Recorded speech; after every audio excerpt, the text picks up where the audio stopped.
Bom dia, irmãos. Pedir já a atenção dos irmãos. A hora, infelizmente, corre contra a gente. A gente precisa já dar início ao nosso culto, irmãos. Então, pediria a atenção, o foco dos irmãos presentes. Tem um pessoal que acabou aqui a escola dominical. Tem um pessoal que foi lá atrás tomar um cafezinho. E o pessoal entra no ritmo da confraternização do café. Mas a gente já vai iniciar o nosso culto. Então, a gente pede aos irmãos, a atenção dos irmãos para os momentos que a gente sempre faz, que a gente sempre antecede o culto com os avisos. Isso nós fazemos no intuito de depois a gente não interromper o nosso momento espiritual, de louvor e adoração a Deus, falando daquilo que não é estritamente espiritual. Então, vou falar um pouquinho aqui sobre a nossa igreja. Primeiro, irmãos, lembrar os irmãos que nós estamos fazendo 2 obras aqui no nosso santuário. Bem, não especificamente aqui dentro do nosso santuário, mas no nosso terreno, na nossa propriedade.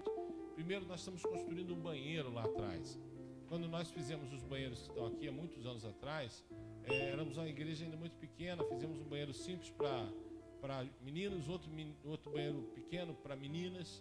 E aí, hoje, mesmo hoje que a gente tem uma restrição de pessoal aqui, a gente não pode encher o nosso santuário, mesmo assim é pouco, né? Às vezes a gente vê ali fila de algumas moças querendo entrar no banheiro, algumas meninas das mais diversas idades, né?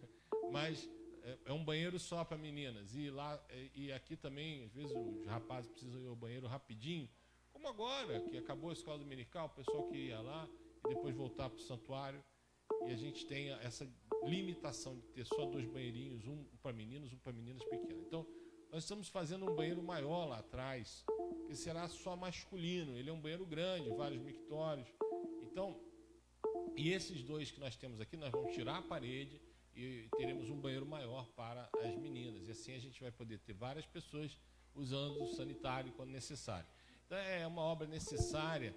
E, além dessa obra, irmãos, nós tivemos, no domingo passado, a despedida do Elionai, que foi aqui o nosso zelador. Ele era o filho de Edilson, que foi zelador desde que nós organizamos a nossa igreja há 17 anos, e eles se mudaram para Cabo Frio. Pois bem, e Marcos, você estava falando de obra, agora está falando de zelador. Calma.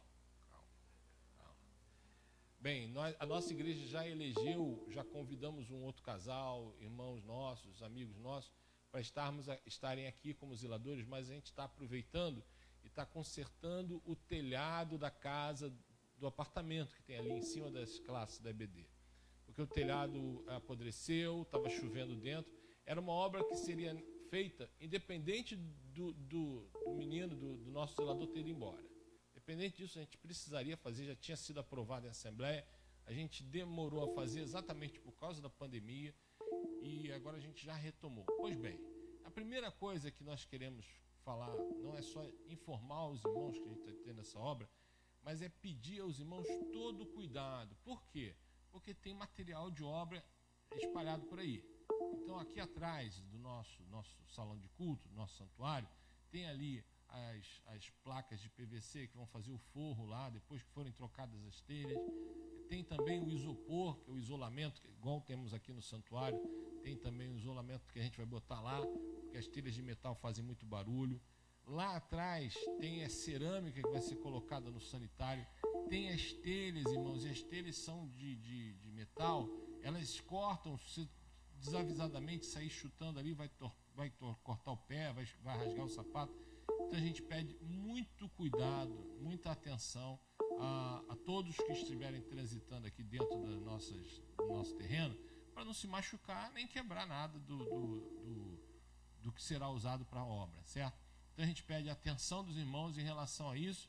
E além disso, irmãos, a gente vai chamar o Davi para falar sobre o mutirão, porque os irmãos sabem como é que é. A igreja já fez um esforço comprando material.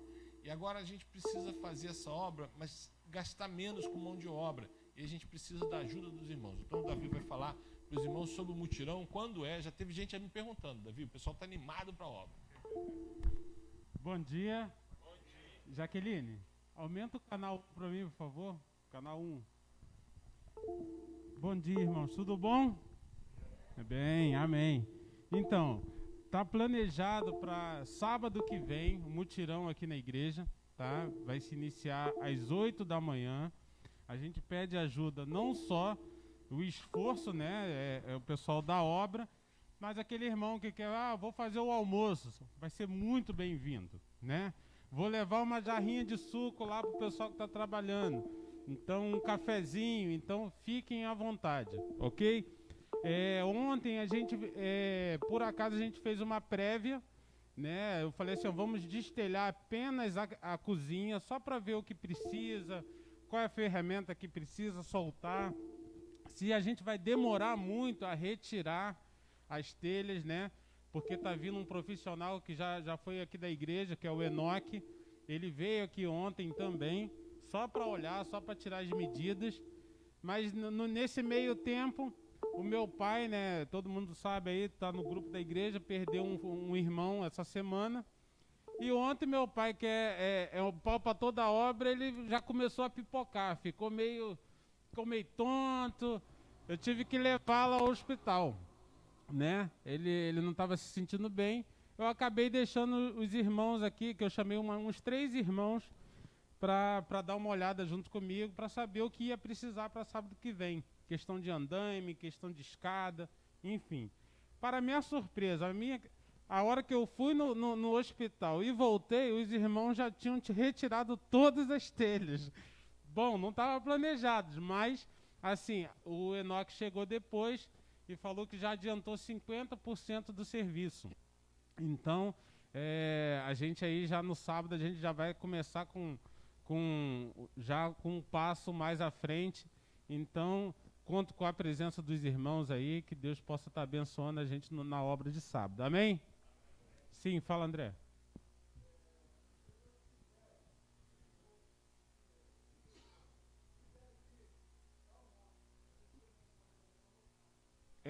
De almoço. Então é só falar comigo ou com o André, para a gente estar pelo menos listando aí, para o pessoal da cozinha saber quantos irmãos vão vir para almoçar.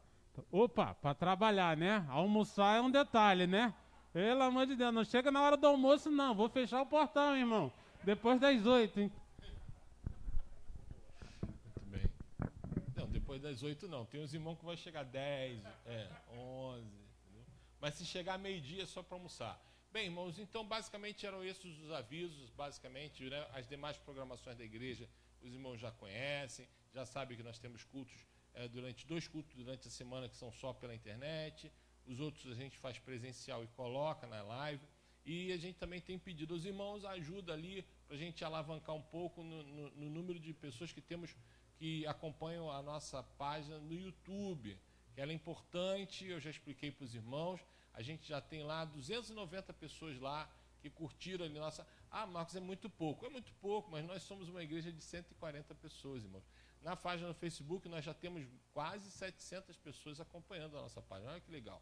Então, assim, existe um lado positivo da internet, que a gente potencializa o alcance da nossa igreja, mas a gente, para poder fazer isso aí crescer na outra plataforma, a gente pede essa ajuda dos irmãos. Pois bem, então eram esses os avisos. A gente só queria falar agora sobre os aniversariantes da semana. A gente tem um grupo bem grande de aniversariantes que fazem mais uma primavera, celebram mais uma primavera nessa semana que está começando hoje. Então a primeira pessoa que faz aniversário é a irmã Rosângela Lazen. Esse nome não me é estranho. Eu vou pedir para a irmã ficar de pé. Está fazendo 17 anos, né?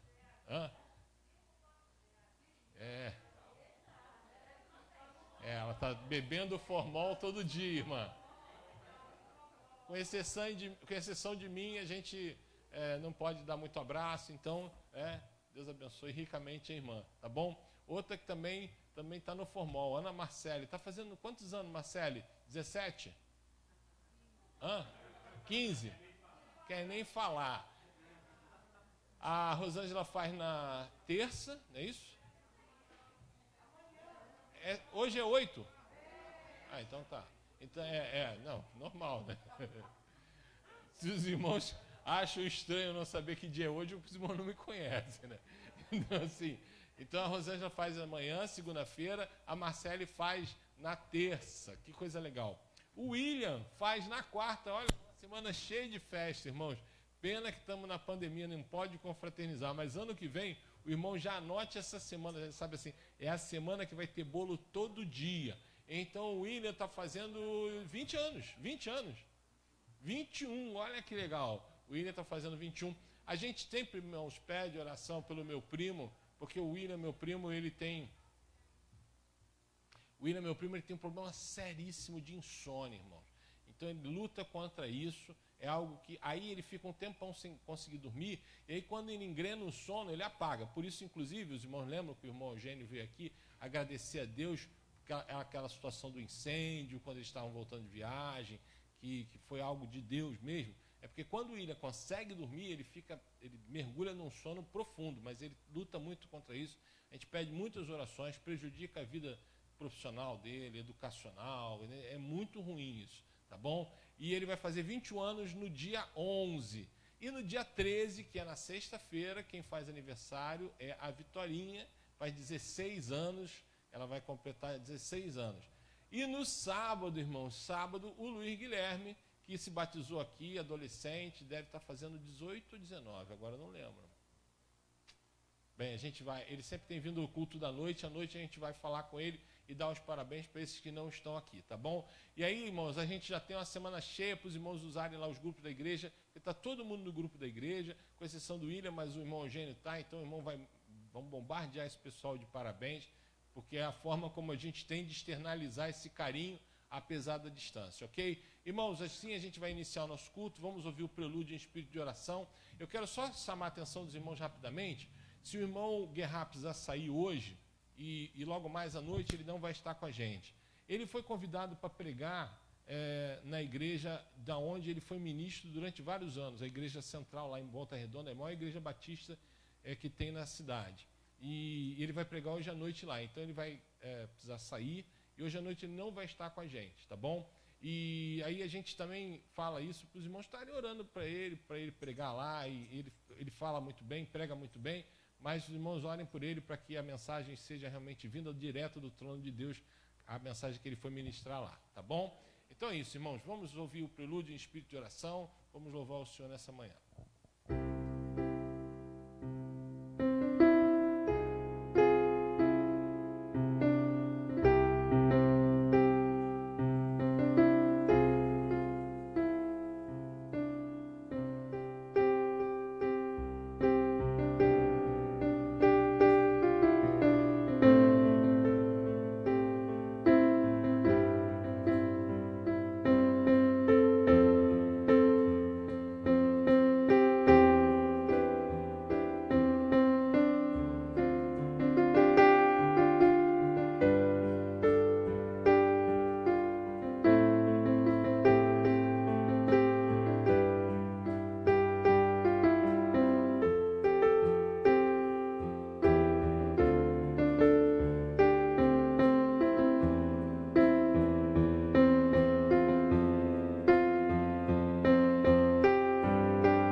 Bom dia, irmãos.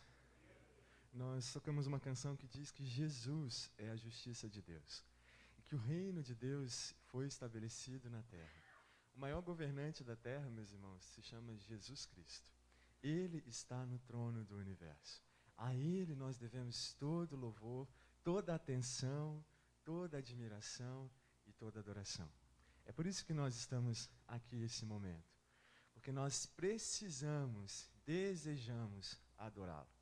Um peixe pode até sair de fora do mar, mas ele não foi criado para viver fora do mar. Se ele sai fora do mar, ele morre. Nós fomos criados para adorar a Deus. Nós vivemos a partir do momento que nós adoramos e contemplamos essa maior autoridade do universo. É para isso que você está aqui essa manhã. Então, feche os seus olhos, abra o seu coração e peça a Ele que possa ministrar sobre nós a vontade dEle. Pai, nós estamos aqui essa manhã buscando a Tua face, buscando Te conhecer e buscando Te adorar, porque nós fomos feitos para isso, para Te adorar. O mundo diz que o universo gira em torno de nós e conspira ao nosso favor. Isso não é verdade. Nós existimos para viver e rodear o Senhor com glória, com louvor e com adoração, porque o Senhor é o centro de todas as coisas. Muitos confiam, Deus, em carros, em cavalos, muitos confiam em ciência, muitos confiam em política, mas nós confiamos no Senhor. É por isso que nós estamos aqui, porque cremos no Senhor, esperamos no Senhor e temos aprendido, Deus, que nós fomos feitos para sermos a sua imagem e semelhança. E é só na adoração, é só contemplando o Senhor que nós podemos aprender a viver e a sermos parecidos contigo, porque somos teus filhos e o filho é parecido com o pai. Dá-nos, ó Deus, a instrução necessária para que a gente seja moldado, transformado, lapidado. Mas mais do que isso, Deus, que a gente possa te conhecer, esse bem supremo, esse amor eterno que há em Cristo Jesus, que nada nesse mundo pode comparar. Enquanto nós te adoramos, Deus, abra o nosso coração, Pai, e entre e ceie conosco e faça a sua vontade em nós. Porque a partir do momento que o Senhor se torna soberano na nossa vida, rei na nossa vida, nós entendemos o propósito pelo qual nós fomos criados. E sabemos, Deus, que não é amanhã que nós vamos te adorar. Não é quando tudo passar, não é quando nós alcançarmos aquilo que nós sonhamos, que nós vamos te adorar. Esse é o dia que o Senhor nos fez. Alegremos-nos e regozijemos-nos nele. Nós queremos nos alegrar nesse dia, Pai. Queremos te louvar agora, porque esse é o tempo de te adorar, esse é o tempo de te louvar. Porque o Senhor tem sido o nosso refúgio de geração em geração. E até hoje, o Senhor é o nosso castelo forte, a nossa fonte segura, onde nós podemos fixar os nossos pés e encontramos força, resiliência, graça, poder e, acima de tudo, misericórdia. Oramos a Ti, ó Deus, nesse nome poderoso de Jesus. Amém. Vamos nos colocar de pé e vamos então adorar o nosso Deus.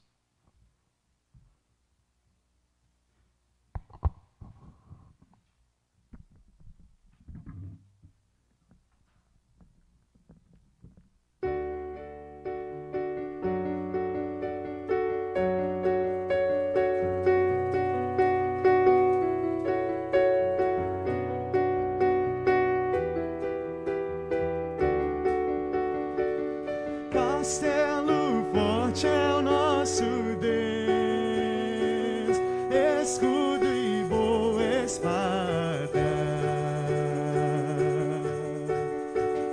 Com seu poder defende os seus,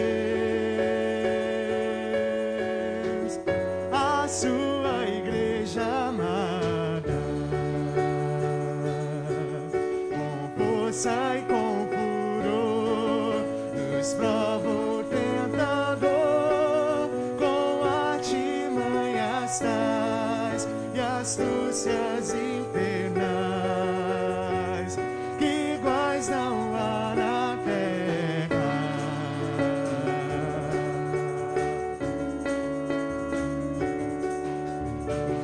A nossa força nada faz,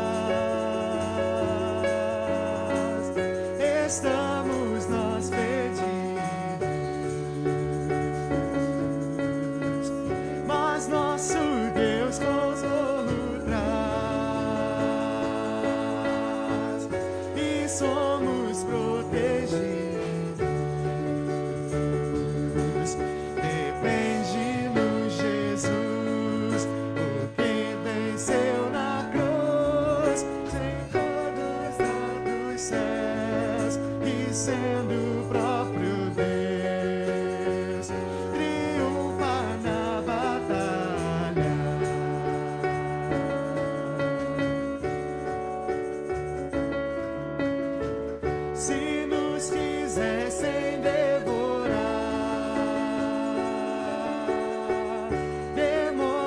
não contados,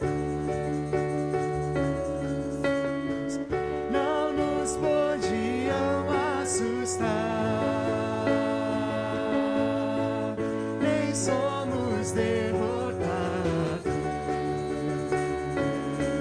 O grande acusador dos servos do Senhor já condenado está, vencido cairá por uma só palavra.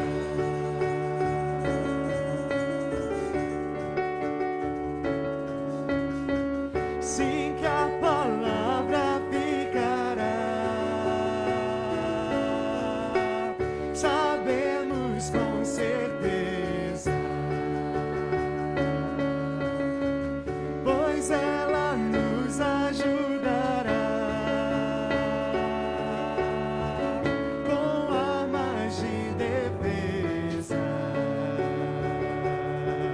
Se temos de perder famílias, bens, poder, embora a vida vá, por nós Jesus está e dá luz a seu reino.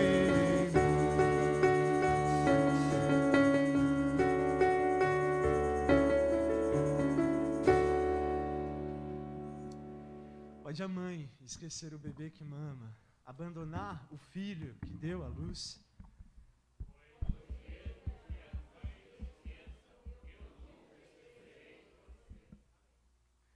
Todos? Nunca!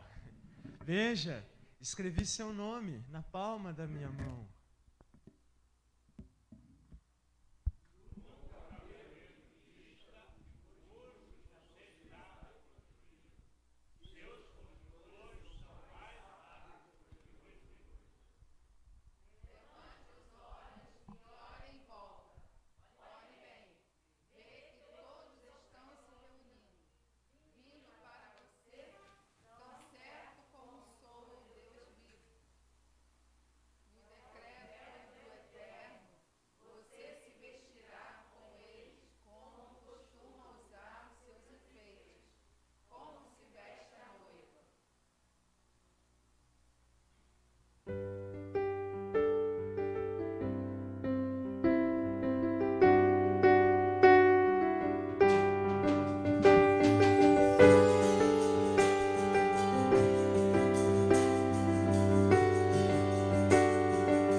Os come com ternura, Jesus, o bom pastor,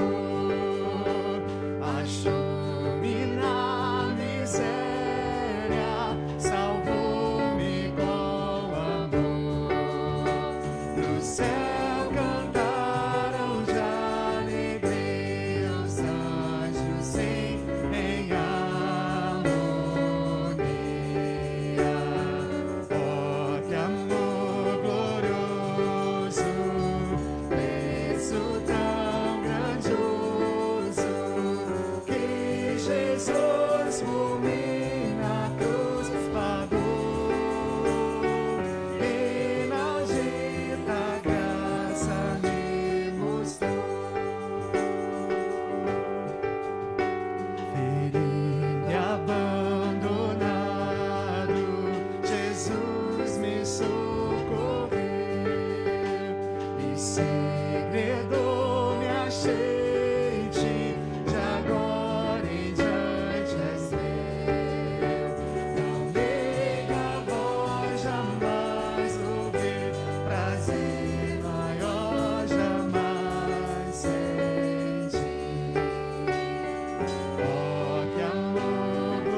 descida, seu rosto a contemplar.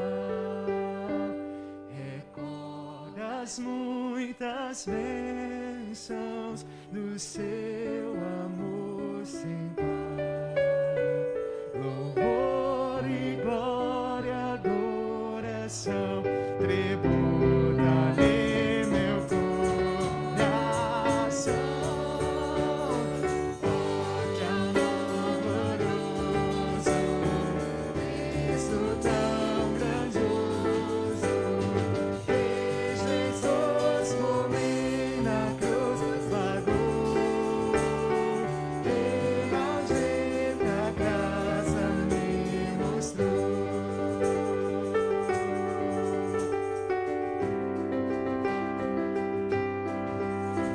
Enquanto as horas passam, eu tenho gozo e paz. Pra quando meu bom mestre, que tão feliz me faz, Jesus a mim virá buscar, então pra sempre lhe gozar. Oh, que amor glorioso, isso tão grandioso, que Jesus por mim na cruz pagou. Inaudita graça me mostrou.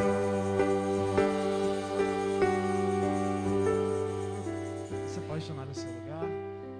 E nós acabamos de ler Deus falando para o profeta que o nosso nome está escrito nas mãos dele. E o nosso nome foi escrito com letra de sangue. Jesus venceu por nós. E o apóstolo Paulo diz que se Deus já nos deu Jesus, o que mais ele não nos daria? Essa é a nossa esperança. Saber que todas as coisas, que em todas as coisas, nós somos mais do que vencedores por meio daquele que nos amou. Feche seus olhos. Coloque mais uma vez a sua vida diante do Senhor, o seu coração, aquilo que tem ocupado a sua mente esses dias. Entregue para Ele, porque só Ele, o dono do universo, que muito nos amou com amor glorioso, pode nos socorrer.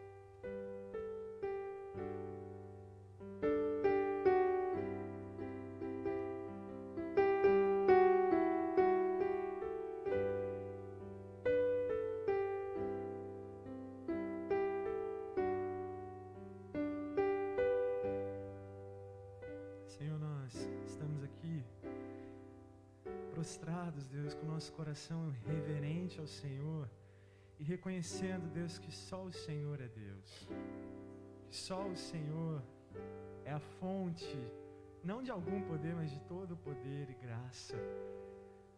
Só em Ti, Pai, nós encontramos sentido, só em Ti nós encontramos direção, só em Ti nós encontramos resposta.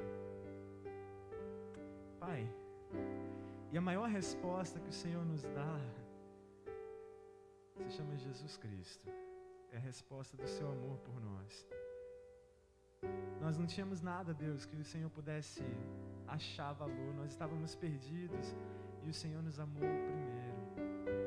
Com essa graça infinita, com esse amor, ó Deus, que não é como o nosso amor, que é baseado em troca e interesse.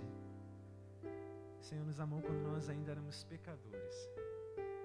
Porque o Senhor nos viu e o Senhor sabia que o Senhor tem o poder de nos restaurar, de nos transformar, de não nos dar tudo aquilo que nós queremos, mas de nos dar tudo aquilo que nós precisamos. Então, Pai, nós entregamos o nosso coração, as nossas necessidades nas Suas mãos e só pedimos uma coisa, Pai: glorifica o Teu nome na nossa vida, Deus. Glorifica o Teu nome na nossa doença. Glorifica o Teu nome, ó Deus, nas nossas finanças, na nossa família, no nosso trabalho. Glorifica o Teu nome na nossa cidade, no nosso estado, no nosso país, Deus.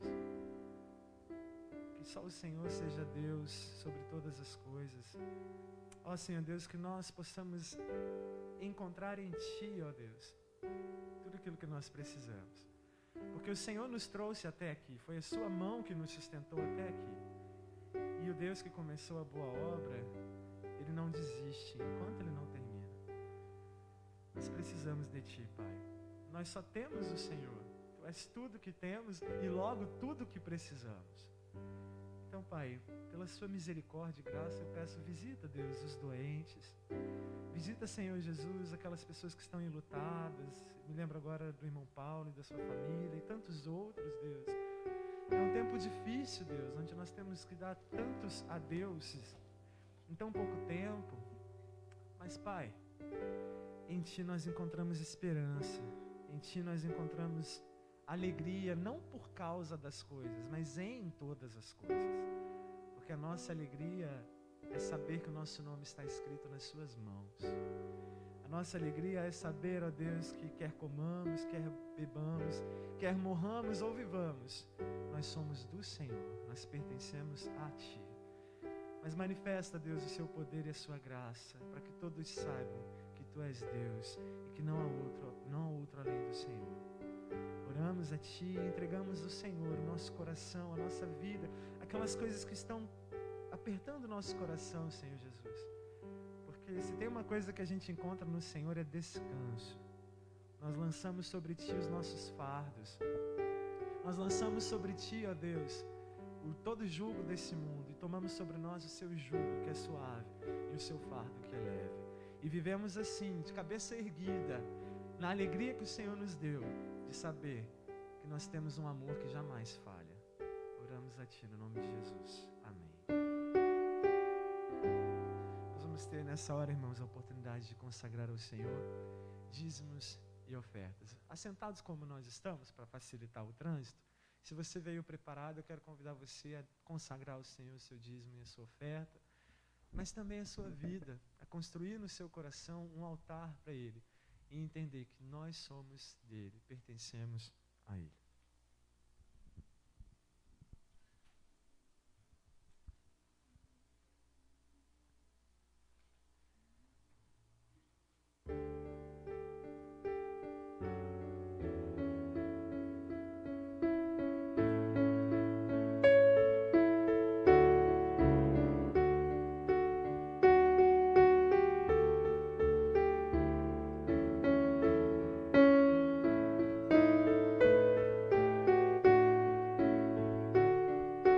Se da vida as vagas procelosas são, se com desalento julgas tudo vão, conta muitas bênçãos, dizes de uma vez, hás de ver surpreso quanto Deus já fez. Conta as bênçãos, conta quantas são recebidas da divina mão. Uma, dizes de uma vez, hás de ver surpreso quanto Deus já fez. Tens na vida mágoas, tens teu lidar, é a cruz pesada que tens que levar. Contas muitas bênçãos, não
está aqui, para nos dirigir em oração de consagração ao Senhor. E hoje nós não temos culto infantil, né? A Keisa não está aqui. Isso. Mas nós vamos orar também pelas crianças da nossa igreja. Aproveitar esse momento para isso. Por favor, irmã Beth. Oremos. Senhor Deus, meu Pai, muito obrigada, Senhor, mais uma vez, ó Deus, porque nós estamos aqui na Tua casa, reunidos, Senhor, em Teu nome. Senhor, recebe o nosso louvor e a nossa adoração, Pai, que vem do nosso coração.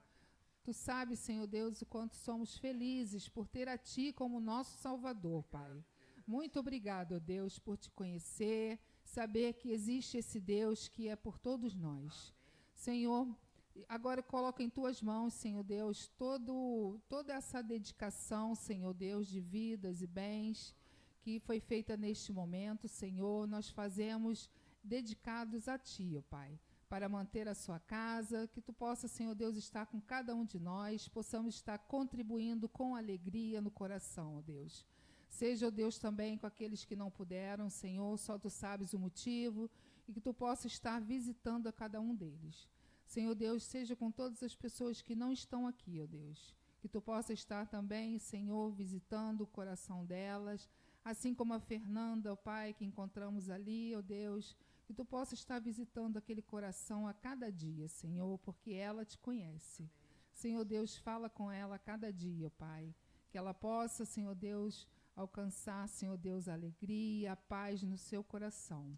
Senhor, seja com os enfermos da Tua igreja também, queremos lembrar neste momento, Senhor, o Senhor coloca a Sua mão de poder sobre eles, em cada um deles, ó Deus. Aqueles que estão aqui, irmão Paulo, nós Te agradecemos pela vida dele, Senhor, como Tu tens sido fiel na vida do irmão Paulo, Senhor. Como estamos felizes por ele estar aqui, Senhor, por ter passado, ó Deus, por este momento ontem, e hoje já está aqui louvando o Teu nome, Senhor. Como Tu és maravilhoso. Obrigada, Senhor Deus, por tudo isso. Obrigada por tudo aquilo que o Senhor ainda vai fazer em nossas vidas. Em nome do Teu Filho amado Jesus, nós Te agradecemos e Te louvamos. Amém, Senhor.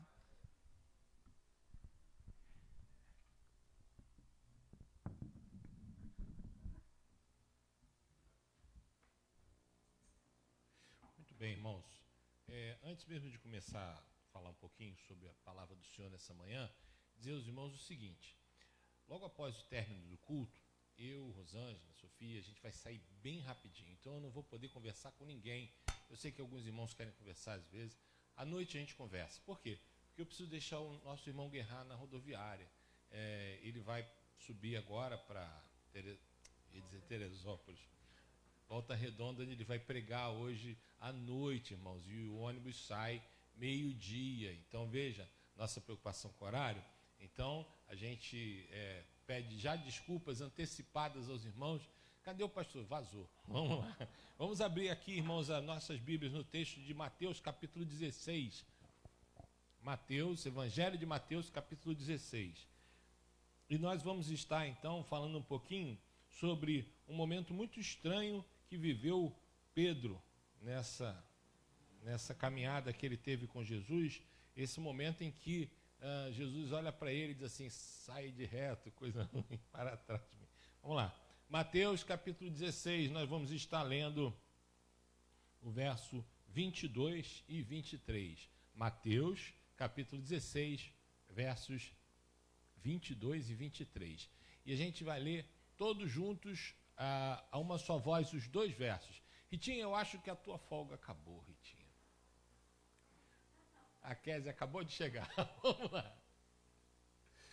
Vamos lá, vamos todos juntos então lermos a uma só voz, irmãos. Vamos lá?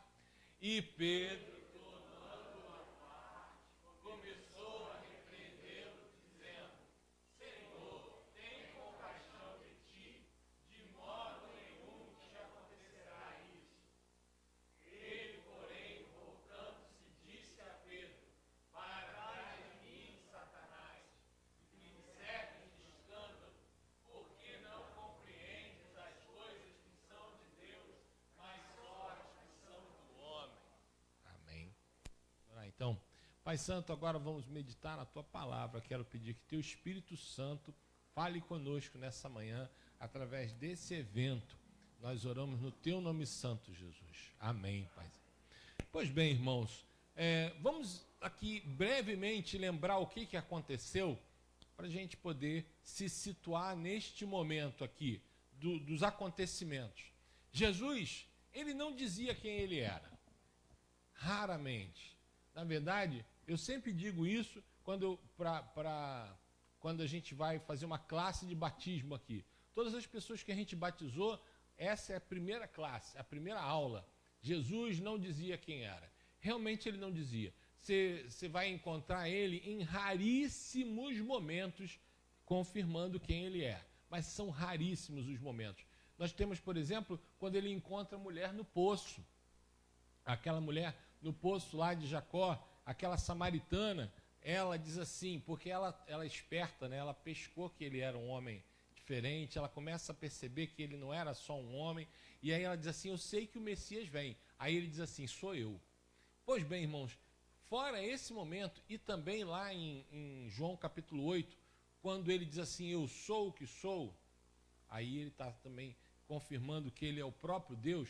Tirando esses momentos, irmãos, ele não dizia quem ele era. Quando ele chama os discípulos, ele chama assim, venham comigo, vinde, o quê?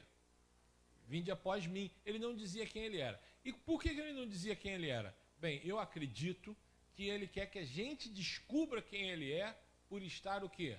Andando com ele. Você andando com ele vai saber quem ele é. Quem não anda com ele nunca vai saber quem ele é. Nunca vai conhecer. Só quem anda com ele sabe quem ele é. Pois bem, quando Jesus então, depois de um tempão andando, parou a tempestade, multiplicou pão, ressuscitou morto, curou todo tipo de doença, ele chega para os 12 e diz assim, quem vocês acham que eu sou? Né? Primeiro ele pergunta assim, quem o povo acha que eu sou? Uns dizem que é Moisés, outros Elias, e vocês? Quem vocês acham que eu sou? Aí Pedro, o Senhor é o Cristo, o Filho de Deus vivo. Então Pedro, na lata, soube dizer quem ele era. Aí é aquela história, né? Um homem que para uma tempestade é porque tem autoridade sobre a natureza. Quem é que tem autoridade a esse nível da natureza, senão quem fez a natureza? Um homem que multiplica pães, pega 5 pães, 2 peixinhos, alimenta 10 mil homens, quer dizer, eram 5 mil, mas a gente não contavam as crianças, então a gente acredita que são 10 mil pessoas ali, junto com mulheres e crianças, mais em torno de 10 mil pessoas. Você pega 5 peixinhos, 5 pães, 2 peixinhos e alimenta esse povo todo, é alguém que tem controle sobre os elementos químicos, ele consegue multiplicar ali todos os elementos que fazem com que exista ali o pão, o trigo, ele tem um domínio sobre a metafísica. Então Pedro, quando Jesus pergunta assim, vocês acham que eu sou quem? Ele diz assim, o Senhor é o quê? O Senhor é o Cristo. Pois bem, irmãos, agora vamos entender a sequência desse texto. Jesus, inclusive, elogia ele, diz assim, poxa, Pedro, bacana, não foi carne que te revelou isso, foi o Espírito. Você é Pedro, então essa é a pedra que eu vou edificar a minha igreja. Bem, aí fica logo mais uma explicação. Não tem nada a ver com a Igreja Católica, porque eles se apropriam desse texto, dizendo que Pedro foi o primeiro Papa. Não tem nada a ver, porque Jesus não está falando dele. Ele está falando o seguinte, só conhece ele quem anda com ele, e essa é a base da igreja. É um grupo formado por pessoas que sabem quem ele é porque andam com ele. Então é simplesmente interpretação de texto. Mas é aquilo, né? A gente não vai dizer que esse é um problema só de católico, tem muito evangélico também, e muito pastor, líder, bispo, que pega o texto e diz o que ele não diz, deforma a interpretação para tirar algum proveito de uma má interpretação. Mas vamos ao que interessa, irmãos. Quando Jesus, então, faz essa pergunta, e ele diz assim, o Senhor é o Cristo, o que dá a entender é o seguinte, como se Jesus dissesse assim, bem, eles já sabem quem eu sou, então eu vou dizer o que eu vim fazer. Se eles já sabem que eu sou, eu vou dizer o que eu vim fazer. Por quê, irmãos? Porque quando a gente lê lá no texto de Isaías, que foi o profeta que mais anunciou a chegada do Salvador, Isaías diz claramente que ele tomou sobre si o quê? As nossas dores. Isaías também diz o seguinte, o castigo estava sobre ele. Então vamos entender aqui. Jesus pensou assim: bem, eles já sabem quem eu sou. Então agora eu posso dizer para eles que eu vou morrer em Jerusalém. Coloca lá para a gente, irmã Rosângela, coloca lá no verso 21. Então, no verso 16, Mateus 16, 16, é a hora que Pedro diz assim: eu já sei quem o Senhor é o Cristo, o Salvador, o Messias da promessa, aquele que veio da parte de Deus para resgatar o homem.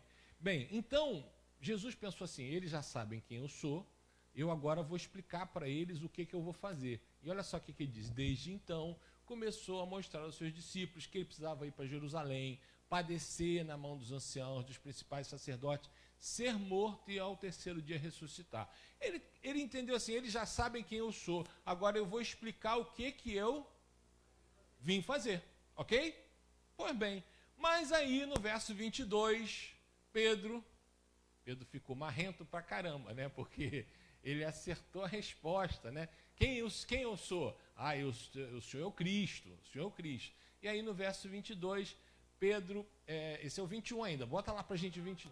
Tá travando? Não tem problema, é só olhar aqui no papel, ó.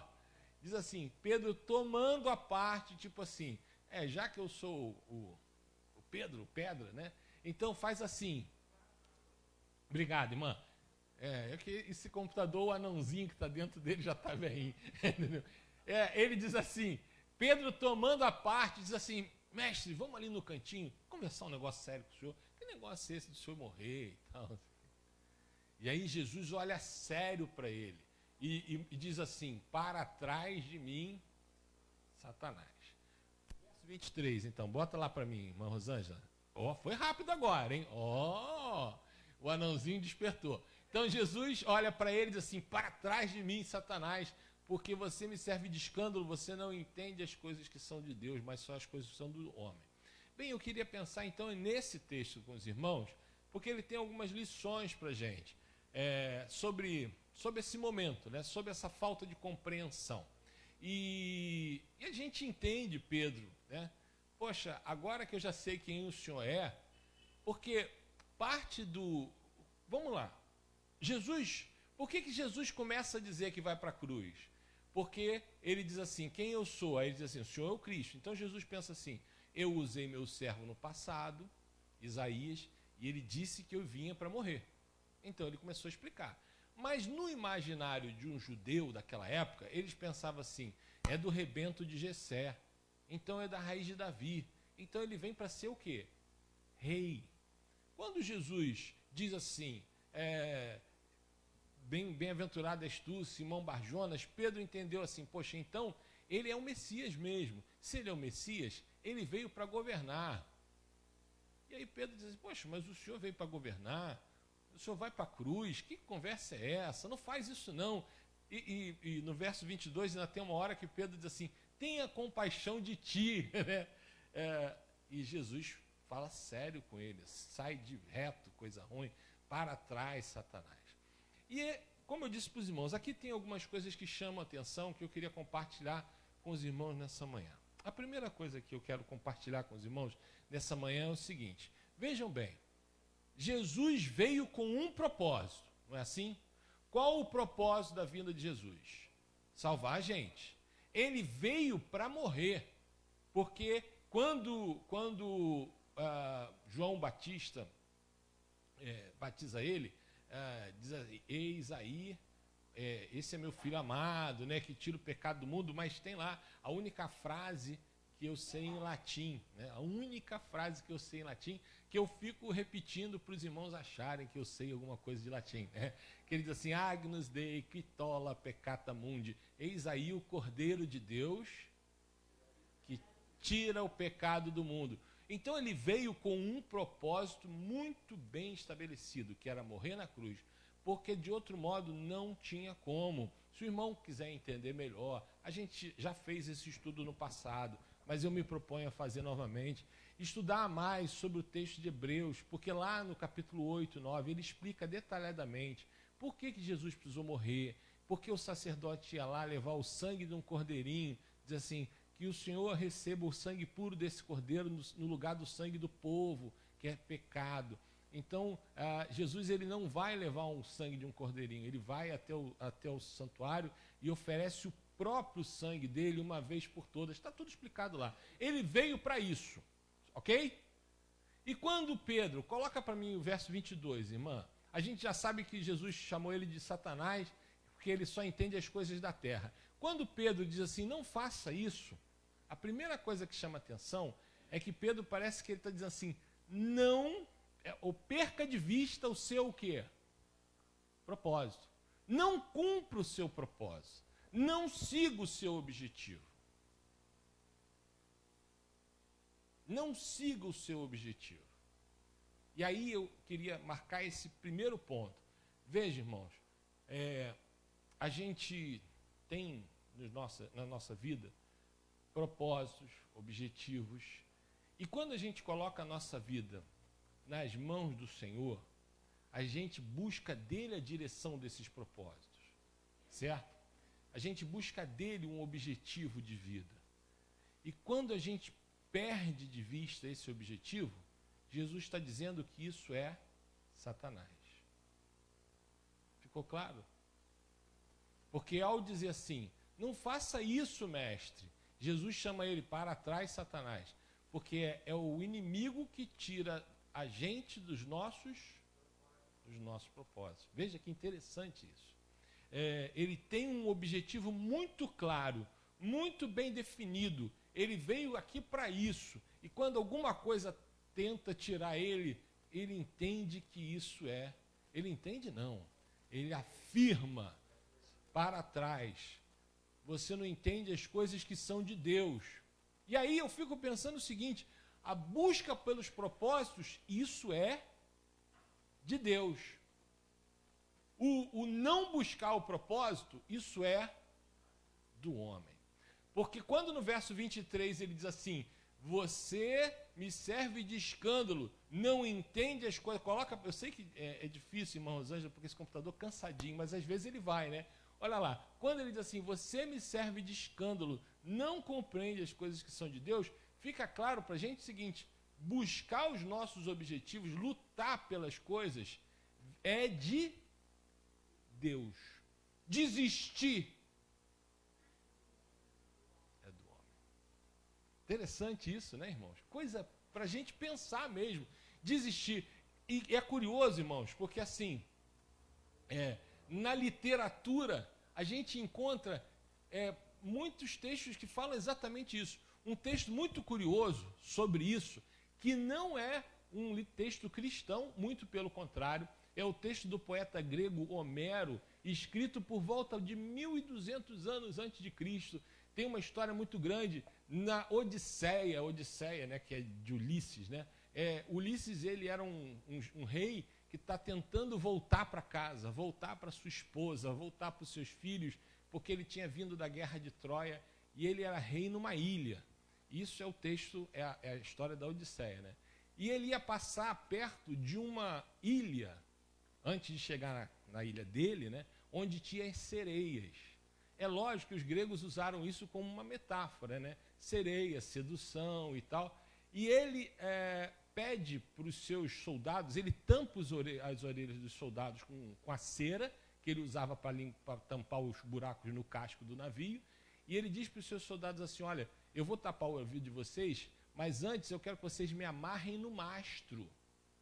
Depois pesquisem lá sobre o capítulo da Odisseia, onde Ulisses passa pela ilha das sereias, né?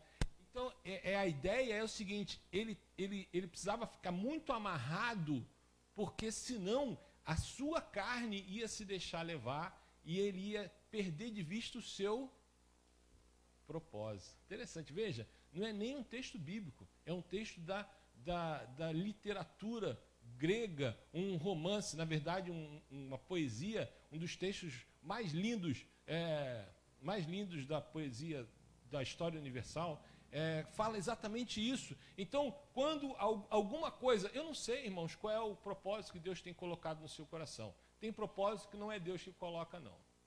É bom o irmão saber, né? Tem propósito que não é Deus que coloca, não. Tipo assim, o cara é casado, e aí a mulher disse assim, eu vou roubar esse homem para mim. Isso é propósito de Deus, irmãos? Esse você já sabe que não, é para desistir mesmo.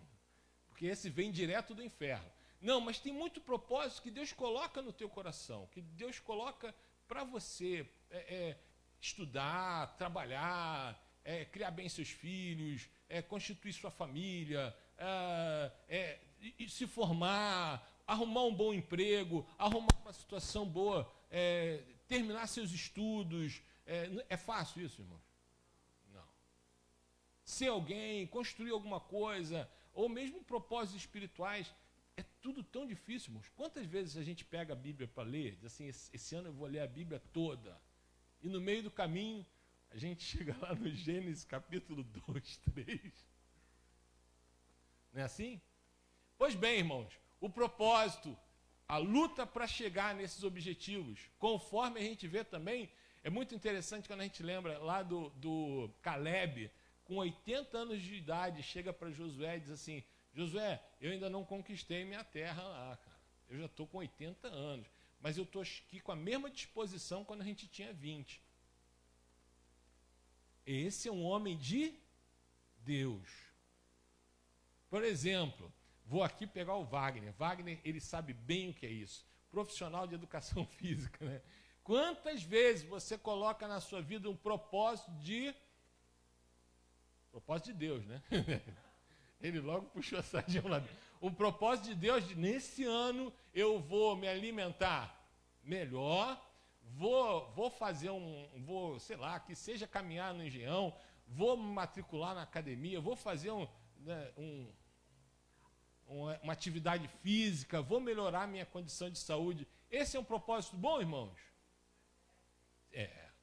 Aí vai uma vez, vai 2 vezes, aí fica com o dolorido. Aí diz assim, isso não é para mim, não. Não, irmãos, porque isso é o homem. O homem é que desiste, certo? Pois bem. A segunda coisa que eu quero chamar a atenção aqui dos irmãos é o seguinte, é exatamente conforme, coloca para mim o verso 22, irmã, que ele diz assim, vamos lá, acorda, não, 22, isso, acorda o anãozinho. Diz assim, ele diz assim, tem compaixão de ti. Tem compaixão de ti. Curioso isso, irmãos. Eu já expliquei para os irmãos, mas vamos relembrar aqui. Nossa natureza, irmãos, a vida do homem hoje, a vida do ser humano hoje é muito tranquila, é muito cômoda, irmãos. A gente tem geladeira. Tudo bem que às vezes na geladeira é igual a caixa d'água, só tem água. Vamos lá. Mas imagina, irmãos, nossos bisavós, irmãos, não tinha nada disso. Não tinha, os nossos tataravós não tinha isso não. Eles tinham que salgar a carne para guardar, porque o sal evita que a bactéria destrua. Então, a vida era muito dura, irmãos, era muito difícil. Vamos mais lá para trás. Alguns irmãos aí lembram, não lembra não. Da época que não tinha luz, não lembra não. Mas se, por exemplo, algum irmão que veio da roça, a eletrificação rural é dos anos 70, irmãos. Então tem algum irmão aqui que de repente tenha mais idade, lembra que em algumas áreas não tinha luz. Então se não tem luz, não tem geladeira, né, irmãos? Não tem. A vida era muito dura. Há 4, 5 gerações atrás, a vida era muito difícil, irmãos. E veja o que o nosso Criador nos fez.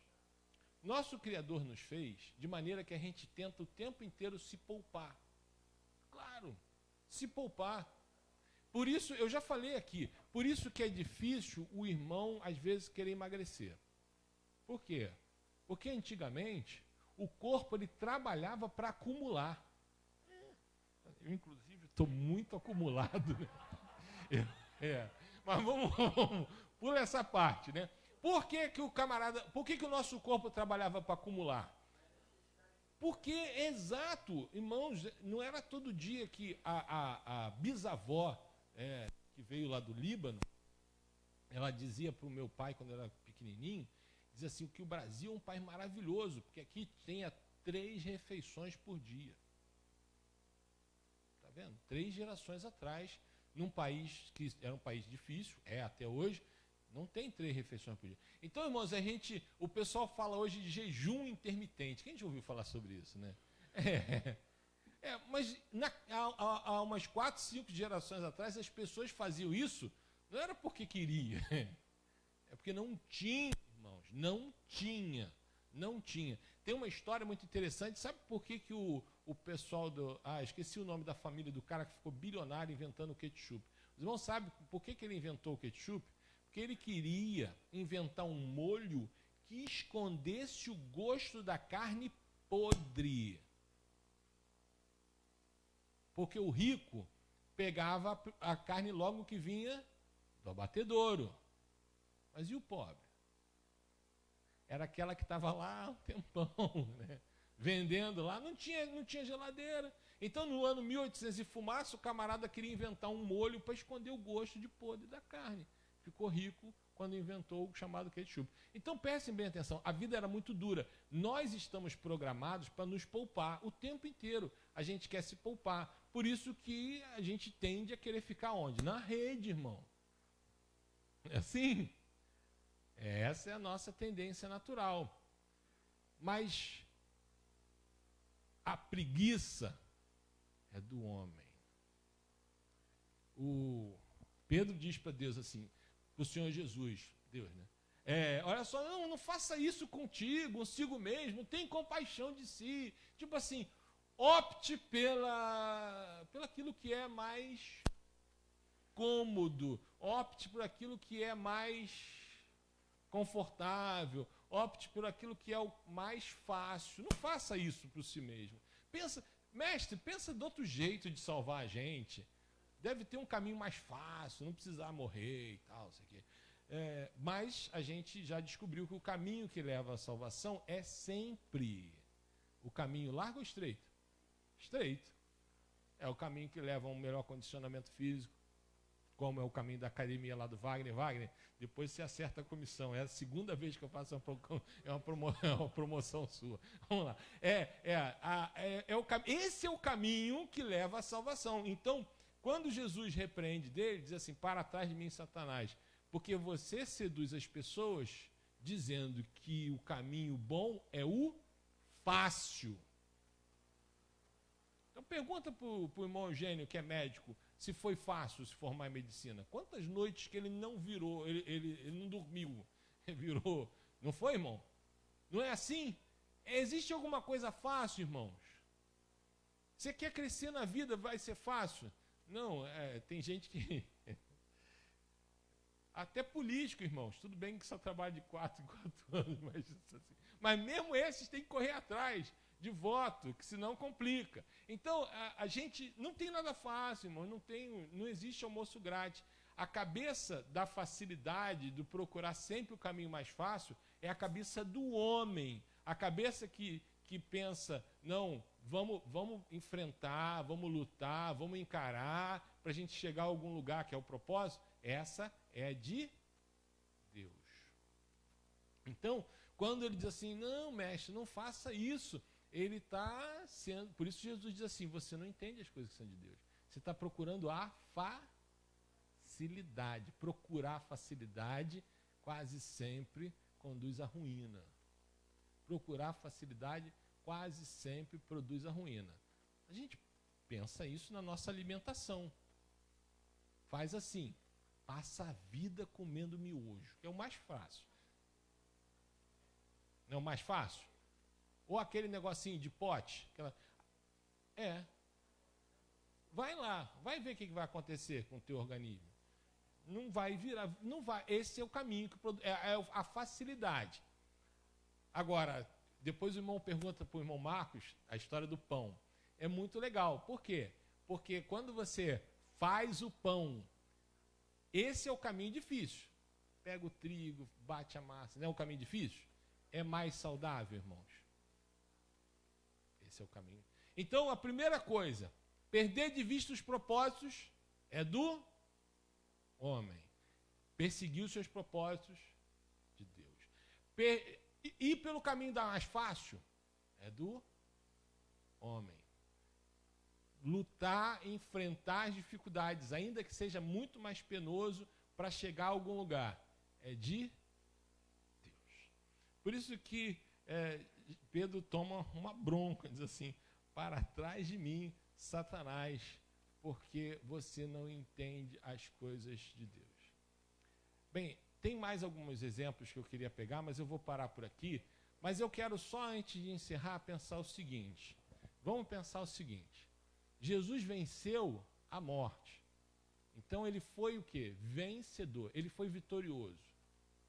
Qual é o caminho vencedor? É o que desiste ou o que persegue os seus objetivos? Qual é o caminho vencedor? É o que busca o caminho mais fácil ou é aquele que enfrenta as dificuldades para chegar a algum lugar? Por isso que o caminho por isso que Jesus ainda diz assim: você me serve de escândalo. Você me serve de escândalo. Você quer a facilidade? Derrotado. Você quer o comodismo? Derrotado. Você vai desistir fácil? Derrotado. Não vai chegar a lugar nenhum.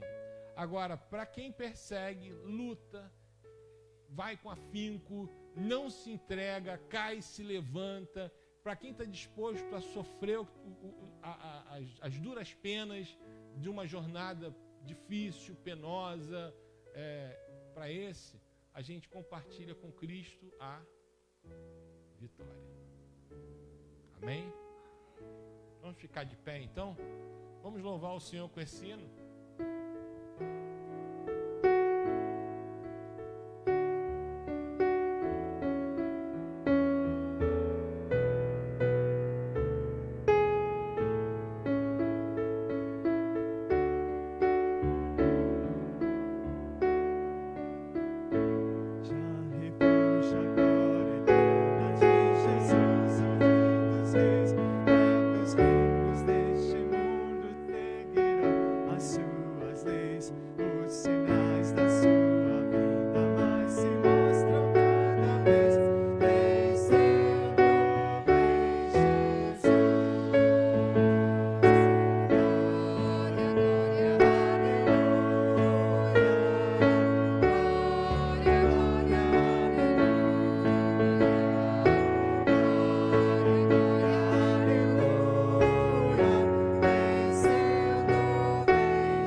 Amém. Irmãos, a gente está chegando ao final do nosso culto. Como eu disse para os irmãos, a gente vai sair daqui rapidinho, que o Marcos tem que pegar o ônibus meio-dia. Lembra os irmãos logo mais à noite, então, não deixe de orar, lembrando a Deus, pedindo a Deus para que ele seja abençoado, né? Com a mensagem que vem direto do trono do Altíssimo, e pelo irmão Marcos, né?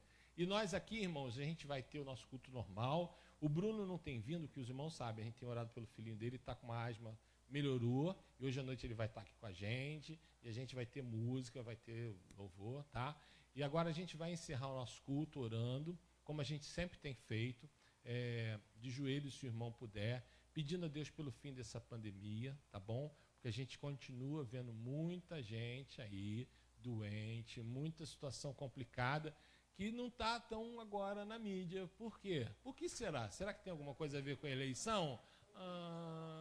Sim, que coisa, né? Então vamos orar então, irmãos. Tem alguém que nos visita pela primeira vez? Não, né? Tem uma irmã que está ali, mas já esteve com a gente. Então, se o irmão puder orar de joelhos, por favor. Se não puder, fique à vontade, às vezes o joelho dói, tá bom? Ou de pé, sentado. Vamos orar então para a gente encerrar o nosso culto. Pai Santo, nós estamos aqui na tua casa, Pai, encerrando esse momento de adoração ao Senhor. Eu quero te pedir, Pai, que o Senhor nos ajude, Senhor. Porque é realmente muito difícil, às vezes, perseguir os nossos objetivos, Senhor. A gente sabe, nós todos sabemos, ó Pai, que nós temos sonhos, planos, que a gente sabe que vieram do Senhor, Pai. Nós sabemos, ó Pai, ideias para as nossas vidas, porque a gente sabe, Pai, as ideias que vêm, que o Senhor coloca no nosso coração, são sempre para o bem, são sempre coisas boas para nós, para os demais. E a gente sabe que muitas coisas o Senhor coloca na nossa mente, no nosso coração, e a gente começa a perseguir como objetivo, mas de repente perde de vista só o propósito, Senhor. Ajuda também, Senhor, porque a gente realmente, conforme a Tua palavra orienta, do perigo da preguiça, de se deixar levar pelo caminho mais fácil. Ó, Paizinho, não deixa a gente ficar acomodado, Senhor, porque a gente não vai chegar a lugar nenhum no comodismo, Pai. Não vamos chegar a lugar nenhum acomodados, ó Pai. Ó Pai, além disso, Pai, te pedimos, Senhor, que o Senhor nos dê essa resiliência, essa coragem, essa força de vontade que o Senhor teve para permanecer firme no seu propósito, perseguindo ali o seu objetivo, porque se não fosse isso, nós não teríamos redenção. E que a gente também possa ter essa coragem, essa força de vontade, para a gente poder alcançar os nossos sonhos, nossos planos, esses projetos que o Senhor tem colocado no nosso coração, Pai. Abençoa a gente, porque a gente aprende do Senhor que é só assim que a gente tem vitória na nossa vida, Pai. Ó Pai, além disso, além daquilo que nós aprendemos nessa manhã, nós queremos continuar te pedindo, Senhor, por essa situação de pandemia, Pai. Bem, Pai, a gente sabe que na dor a gente cresce e certamente se essa doença chegou é com a sua permissão. Não há nada que aconteça nesse mundo que não passe pelo crivo da sua permissão, da sua autorização. E então existe um propósito nessa doença, mas a tua palavra diz que nós devemos nos reunir e clamar pelo fim da peste.